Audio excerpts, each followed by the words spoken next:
For the magazine focus group, I created a Padlet and I brought it around to quite a few people and asked them to write their feedback on the magazine front cover. As you can see all the feedback here, people wrote it down. There was absolutely no negative feedback, which was amazing.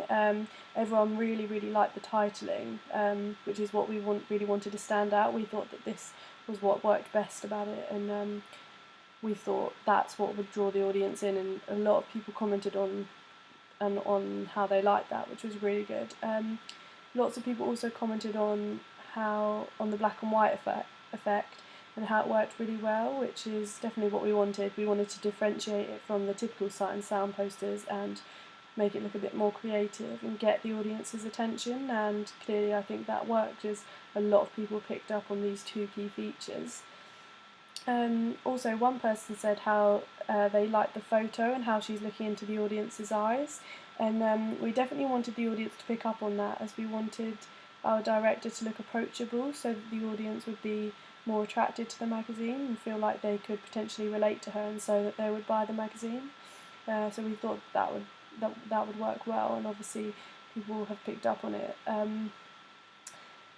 One person also commented on how we use the conventions of a magazine front cover really well, such as the use of the masthead and the cover lines, which is really positive feedback, as we obviously did want to keep the layout conventional, as we wanted it to be easily identifiable as a magazine front cover.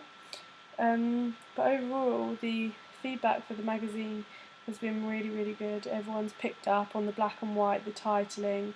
Someone said here how they like the contrast between the black and white and the yellow reds within the titling. We just wanted it to be a typical magazine front cover, because we didn't want it to put people off and people not to recognise the brand, but we wanted to differentiate it from all the other ones and make it look more creative, so it would attract a lot more people. And I think that we must have done this really well, as we've got really positive feedback, which is really good.